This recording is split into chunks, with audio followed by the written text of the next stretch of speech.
The strange but true story featured on this podcast contains details some people may find distressing. Listener discretion is advised. I'm Chyaz Samuel, and things are about to get weird. Hi friends, welcome back to episode 94 of Things Are About to Get Weird. Every now and again, when I'm researching stories to cover on the podcast, I come across something that makes me think, this has got to be an urban legend. There's no way on earth that this is actually real. And then I realise it's absolutely true. Today's case is one of those tales. When I think of a story that's the definition of strange but true, this is exactly what I'm talking about. And I have to say it. I think this is one of the craziest stories I've ever covered on the show. I'm going to be telling you the utterly bizarre and frankly horrifying tale of a man named Elmer McCurdy. And this is a particularly odd one because, fair warning, that on paper this is gruesome. But because it's so weird and because it falls into the dark history category, there's something about it that feels straight out of the likes of American Horror Story. So the gruesome factor is somewhat overtaken by how fascinating it is. I'm aware that I'm talking in riddles, so with just one last warning that there will be mentions of alcohol misuse in this episode, so do be aware of that before choosing to listen today. Let's just get right on into the story. Our tale today begins all the way back in 1880 in the town of Washington, which confusingly is actually in the US state of Maine. On New Year's Day of that year, a teenager named Augusta McCurdy, also known as Sadie, gave birth to a baby boy who she named Elmer. Sadie was unmarried, and the identity of Elmer's father isn't officially known, although there is some speculation that it could have been a cousin of Sadie's, but the likelihood is we'll never know for sure. Now, Elmer's childhood has often been described as turbulent. We don't know a huge amount about how he was raised, other than the fact that he was actually brought up by his aunt and uncle, as well as his grandfather, and only found out that Sadie was his birth mother when he reached adolescence. At the time, during the late 19th century, the stigma of being quote-unquote illegitimate was still sadly a very real thing, and many accounts imply that after Elmer discovered the truth about his birth, his life started to spiral out of control. As a teenager, he began to drink heavily, and whilst most sources are quite flippant about this, saying, oh, he was the town drunk, the sad truth is that he was likely addicted to alcohol. But of course, there wouldn't have been the kind of understanding back then about things like alcohol misuse that we have now. And I'm sure that Elmer's struggles weren't at all helped by what happened next. When he was just 20 years old, Sadie passed away very suddenly, and as he'd also lost other family members both before this time and just afterwards too, Elmer was left feeling like he needed to get away from Maine and make a fresh start, putting some distance between himself and the difficulties of the first 2 decades of his life. So, like many other young men at the time, he decided to head west to try and seek his fortune. Although Elmer had had a rough start to his adulthood, he had also managed to gain some skills in plumbing after undertaking an apprenticeship. So as he made his way west, he was able to take on some odd jobs as a plumber, as well as trying his hand at zinc mining work too. We know that he ended up in Kansas, working away and trying to earn a living. But it's not until 1907 that we see Elmer making a choice that would change the trajectory of his life forever. At the age of 27, he decided to join the US Army and was assigned to Fort Leavenworth in Kansas, during which time he took a shine to a couple of different elements of his training, notably those which revolved around weapons,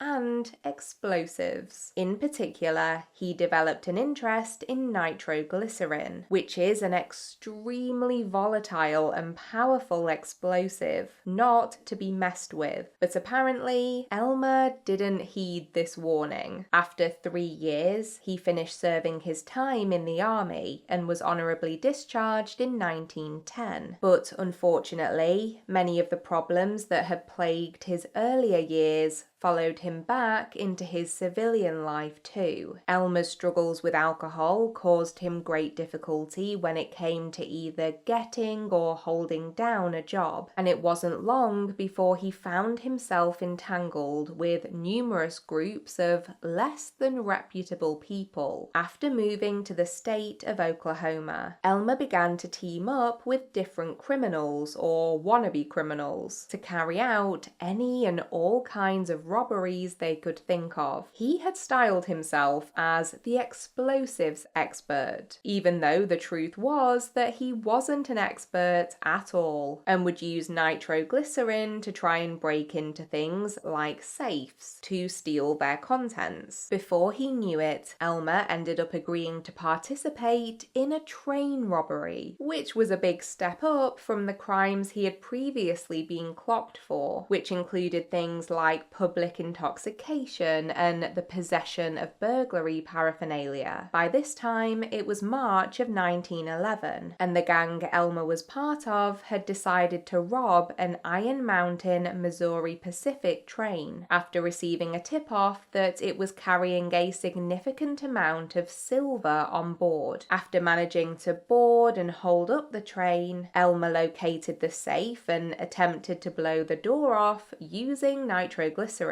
But when I say that he was no expert, the result of this explains why. He ended up using way too much of the substance, and instead of the group getting away with the thousands of dollars worth of silver that they had been aiming for, they were only able to make off with a tiny fraction of this. Why? Because during the safe cracking process, Elmer had actually managed to melt most of the silver, meaning it was largely stuck to the destroyed safe. In his next attempt at a serious robbery, which was destined to be the second to last he ever carried out, he joined forces with 2 other crooks and set about trying to rob a bank in the tiny city of Chautauqua in Kansas. Once again, he tried to use explosives to blow off the door to the safe after the trio broke into the bank. Whilst he was able to destroy the outer door, when it came to getting into the inner door of the safe, the explosives failed him. Knowing that they had already made a hell of a noise and had probably caught the attention of half the city, the group decided to scatter, and apparently all they managed to grab from the bank was a relatively small quantity of coins. And here we arrive at Elmer's final crime, the one that would seal his fate. After the unsuccessful bank heist, Elmer had headed back to Oklahoma and started plotting another train robbery with his accomplices, and this time their target was a Katy train that they thought was going to be carrying a huge sum of cash. Now, different sources all cite slightly differing details when it comes to this one, but the end result was essentially the same. The train they thought they were robbing was not the one they ended up on. Whether this was due to them getting the arrival and departure times wrong, or simply just mistaking one train for another, we don't know. But when they were able to muscle their way on board, they realised that they were actually on a passenger train, not one transporting large amounts of money. Nevertheless, feeling that they were already in this deep, they managed to somehow detach the passenger carriage from the locomotive, steal as much money as they could from the mail clerk on board, and disperse before they were caught. As the story goes, they ended up with less than $50 in cash, 46 to be exact, plus 2 jugs of whiskey. And once the botched robbery had been completed, Elmer thought it was a good time for him to take the ill-gotten goods and lie low for a while. He headed to a hay barn owned by a man named Charles Rivard, where he was able to hide out and drink the stolen whiskey for around 3 days before his luck, what little of it he had, ran out. On the 7th of October 1911, after a $2,000 bounty had been placed on his head, he was eventually found at the barn by 3 sheriffs, who had tracked his scent using bloodhounds. Charles Rivard went into the barn to relay the message to Elmer that he either had to come out or die, and the fugitive responded by saying that they'd never take him alive. A gun battle ensued, lasting between 30 minutes and an hour, depending on which report you believe, and it was one that Elmer had no hope of surviving. He was shot and killed by the sheriffs. His life ended at the age of just 31. His story over just like that. Or was it? At this point, I just have to say that if you've never heard this tale before, I don't think you'd be able to predict what I'm about to tell you next if you were given 1,000 guesses. Maybe more, 10,000 guesses. Elmer's life was both short and really quite tragic, but in many ways, the most bizarre part of his story only begun after his death.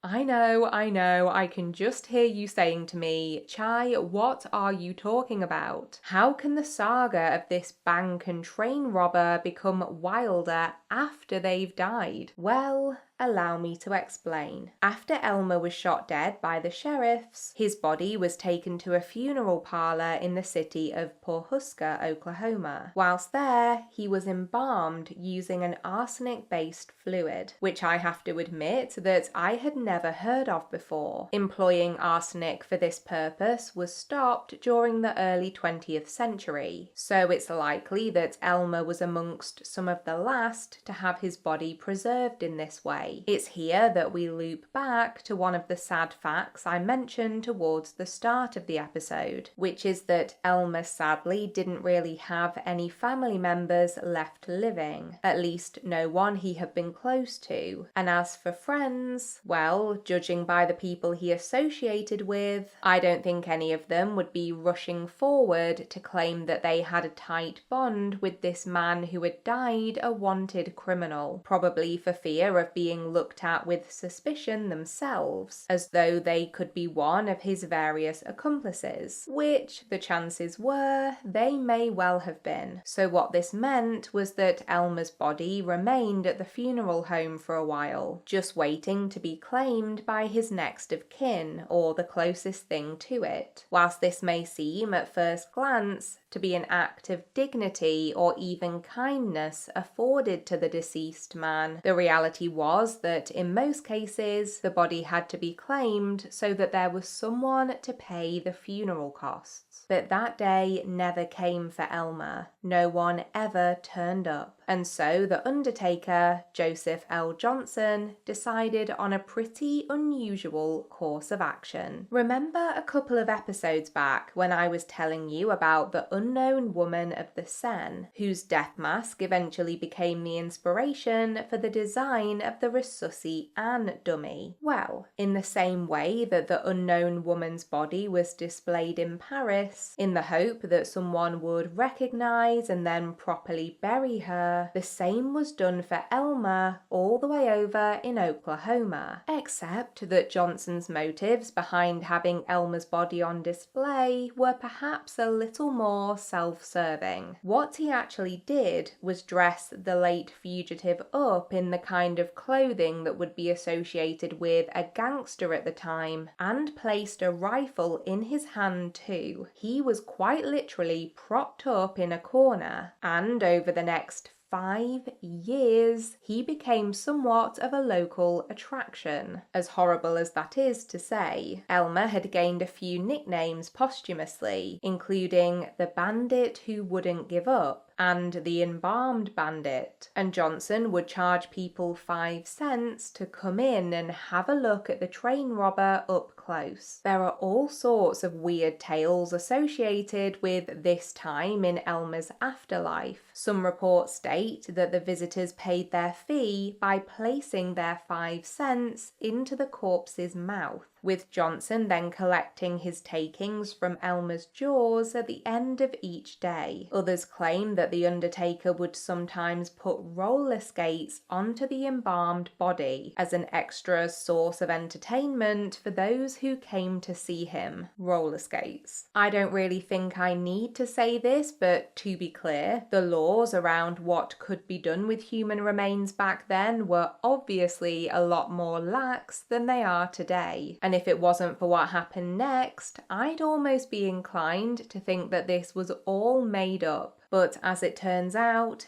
this was nothing in comparison to the journey Elmer's body was set to take after this half a decade at the funeral home was over. This is nuts. So at this time, Johnson was quite literally profiting from having Elmer's corpse in his possession, or at least under his roof. So when people would occasionally turn up to his place of work asking whether they could buy the body for their own business-related endeavours, Johnson always turned down the offers. But what he couldn't refuse was to turn Elmer over to a family member. In 1916, 2 men turned up at Johnson's funeral parlour claiming to be Elmer's long-lost brothers. They wanted to pay for his burial expenses. After, of course, the body was signed over to them so that they could take it home. Johnson either completely believed that the men were legitimate or was persuaded to take this view, because we know that Elmer's body was indeed handed over to them. But I'm sure it goes without saying that the men weren't members of the McCurdy family at all. We know that they were actually James and Charles Patterson, promoters for the Great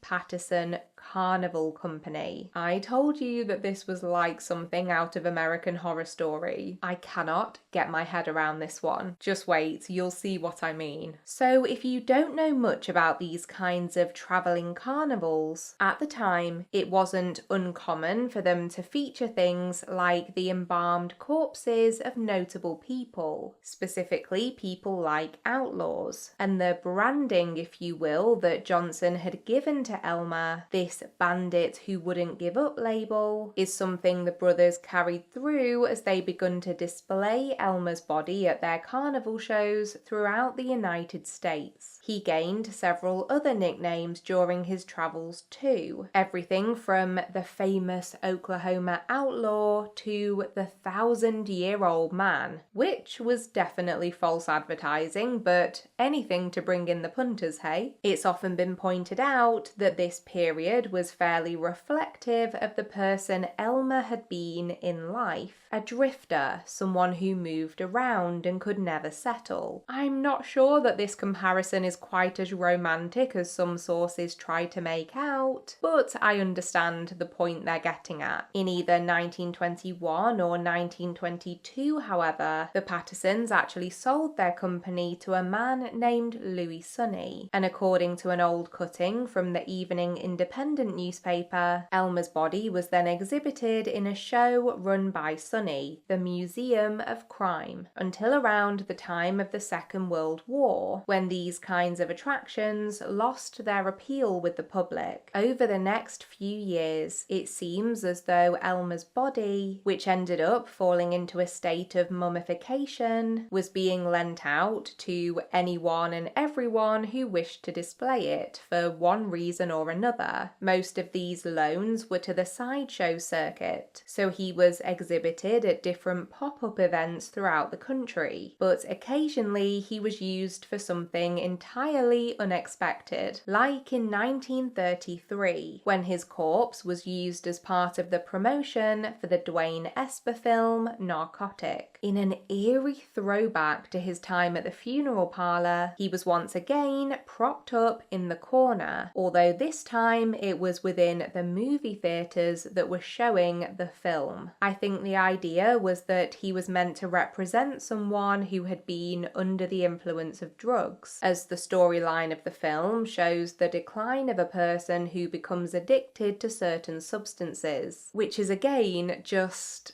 I am lost for words, actually. This is just the wildest story. I can't believe that all of this really happened, but it did. It's true. Now, unsurprisingly, due to the nature of this story, the timelines do get a bit fuzzy at certain points. But from what I can decipher, from around the late 1940s to the mid to late 1960s, Elmer actually ended up in a storage warehouse in Los Angeles, where he was afforded a couple of decades of rest at least, in the absence of a proper burial. But his story was not yet over. Actually, many would probably argue that one of the wildest parts of it was yet to come, purely because of the fact that he was eventually destined to be associated with one of the most famous sci-fi TV shows of all time. Actually, more than one incredibly famous production, but we'll get to all of that in a moment. Now, after Elmer's body was brought out of storage to appear in the 1967 film She-Freak, written by David F. Friedman, he was eventually sold to the Hollywood Wax Museum. For a brief time, he was displayed at an amusement park near Mount Rushmore, but due to exposure to the elements, including high winds, once he was returned to the Wax Museum, he was deemed in too poor of a condition to be displayed there, and he ultimately ended up in Long Beach, California, where he was hung up in a funhouse exhibit at a place known as The Pike, called Laugh in the Dark. And this really highlights something that I think it's important to bear in mind in this story. Because Elmer had been passed around and bought and sold and moved on so many times, I think the consensus is that he had stopped being seen as a person who had once been alive, at least by those who were involved in the business side of his existence. Some people argue that many didn't even realize that he was a real mummified body. They thought that his corpse was a fake prop, because why would they assume otherwise? Especially as we've arrived at the 1970s at this point. It had been way over 60 years since his death, so perhaps it's understandable that his real story had been lost along the way. But there's another argument that perhaps even if some had realised his body was real, that they saw it more as an artifact than a deceased human being. And I mean,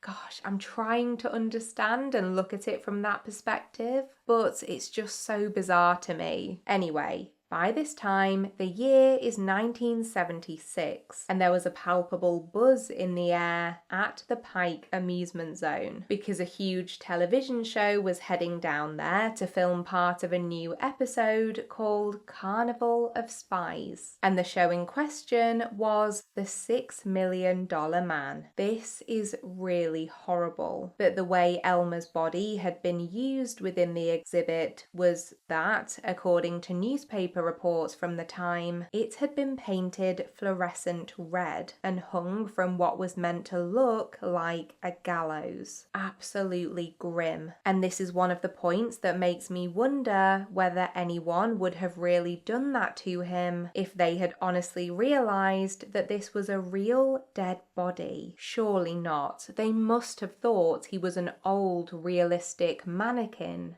right? Well, some people who definitely did think that he was a fake wax figure were members of the $6 Million Man production crew. Whilst they were setting up for the shots they were filming at the Pike, they came across Elmer and tried to move him whilst they were curating their set for the day. But when they did so, his arm actually ended up breaking off. And when it did and the crew members took a closer look at the figure, they realised that what was exposed was not the inside of a wax dummy, but was absolutely, definitely human. And thankfully, the crew did the right thing and contacted the Los Angeles County Coroner's Office to report what they had stumbled across. At first, no one seemed to realize that the body belonged to Elmer McCurdy. After all, over 6 decades had passed since his crimes had made headlines, and it didn't look as though anyone had been monitoring the whereabouts of his corpse for quite some time. The coroner examined the body and found a bullet in his chest, which, as we know, would have come from the standoff which resulted in his death.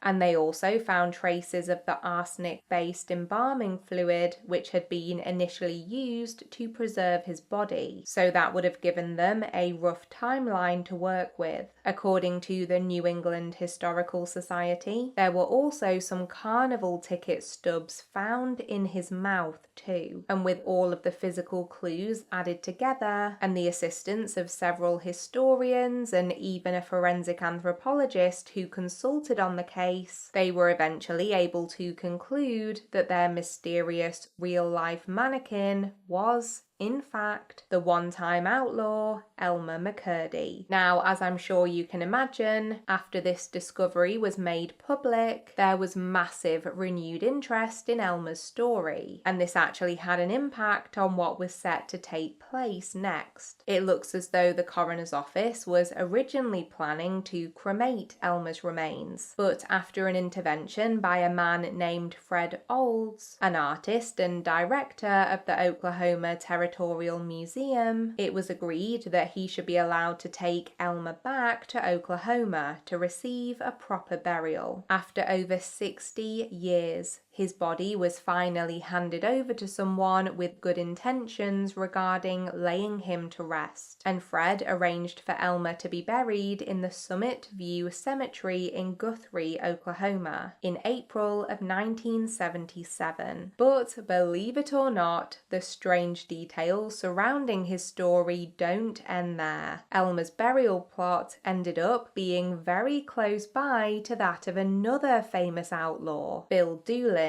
and certain members of his gang known as the Wild Bunch too. I'm not sure whether this was deliberate or not, but if it wasn't, this is quite the coincidence. One of the other odd facts about his burial is that apparently, after he was lowered into the ground, there was a large quantity of concrete poured on top of his coffin. Most articles about the story make some kind of remark about this ensuring he would finally be staying in one place, but I think the more likely scenario is that due to his notoriety and mummified state, there could have been some concerns about him being dug up again. I mean, I'd like to think that no one would be this heartless, but judging by how Elmer's death had gone up to this point, perhaps they had the right idea. I have just one more weird footnote to add in here before we finish today's story, and I think some of you are going to be very interested by this. If you're familiar with the Mattel franchise, Masters of the Universe, and therefore the characters of He-Man and Skeletor, you will find this fascinating. It's said that the creator of the Skeletor character, Mark Taylor, actually visited the Pike in Long Beach as a 9-year-old boy and vividly remembers seeing something that looked like a mummified corpse and thinking to himself, that looks and smells real. Speaking about this moment in an episode of the Netflix show The Toys That Made Us, he revealed, quote, "Way back when I was 9, my dad decided to take us to the Pike Funhouse, and here's this real seedy house of fear, and I didn't feel good about it. Then the smell hit me. It smells like somebody's dead, and this skeleton drops down, and all of a sudden, I knew this was a real person, no question. It absolutely was a real person. This is one of the scariest things I've ever seen, and that's where Skeletor came from. Now, over the past few years, it seems that the internet may have put 2 and 2 together and ended up with 5, because article after article has cited that the body Mark Taylor saw was that of Elmer McCurdy, and this is what served as the inspiration for Skeletor's appearance. But I did the maths, and considering that Mark was 80 years old when he passed away in 2021, he couldn't have been a child during the time that Elmer was at the Pike, during the late 60s or into the 70s. So I think 2 things have happened here. 1,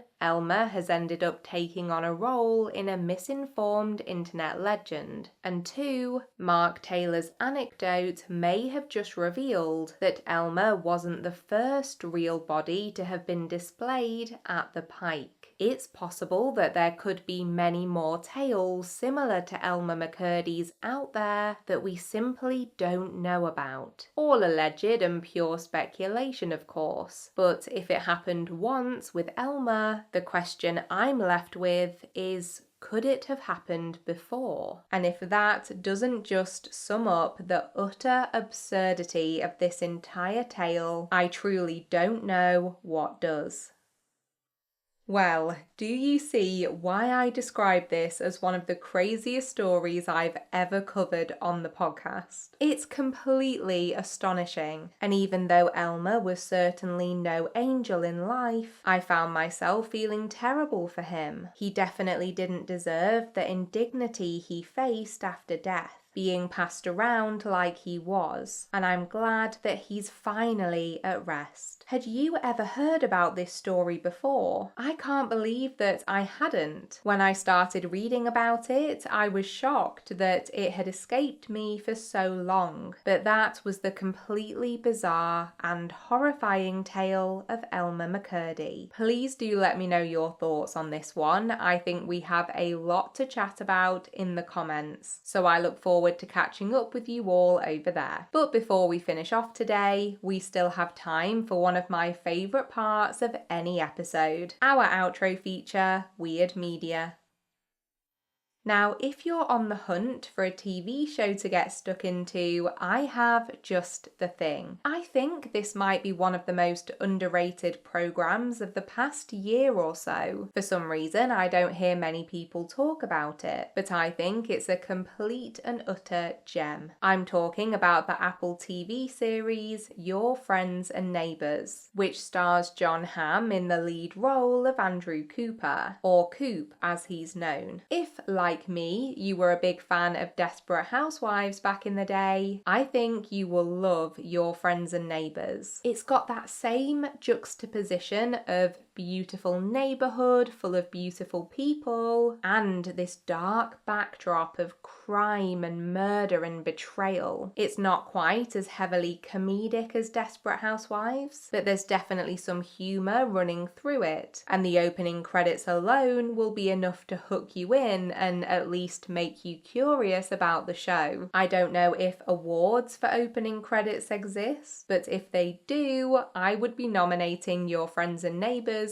for sure. Without giving too much away, here's the basic idea of the plot. Jon Hamm plays a high-flying finance guy living in a very affluent area of New York State. His personal life is already in a bit of a mess, but when he loses his job too, he decides to resort to some extreme and illegal measures in order to maintain the lifestyle himself and his family are used to. That's all I'm going to say, but if you do choose to check it out, you'll realise from the word go that the consequences of Coop's decisions are going to be quite interesting. Jon Hamm is brilliant in the show, but the rest of the cast are equally excellent too. There's Amanda Peet, Olivia Munn, Hoon Lee, and even James Marsden comes in the latest series, Series 2, which has just finished. The show has already been renewed for a 3rd season, and from what I can tell, I think they've actually begun filming, so hopefully we won't have too big of a wait to see what happens next. The show does many many things very well, including cliffhangers. And the latest series definitely ended on a big one. So I, for one, will be counting down the days until the season 3 release date. But in the meantime, you've got 19 fantastic episodes to get your teeth into if you've not yet discovered this brilliant show.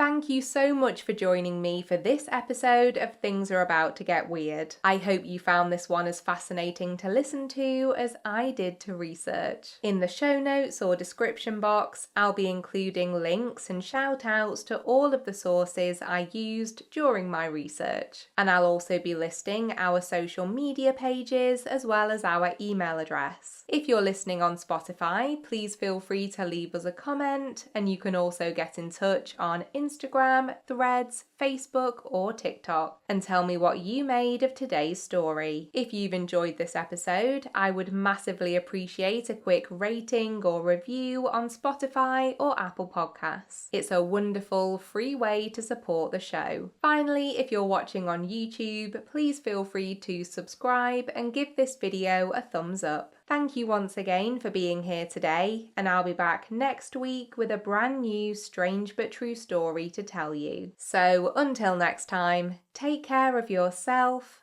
and others and keep it weird, but the good kind of weird.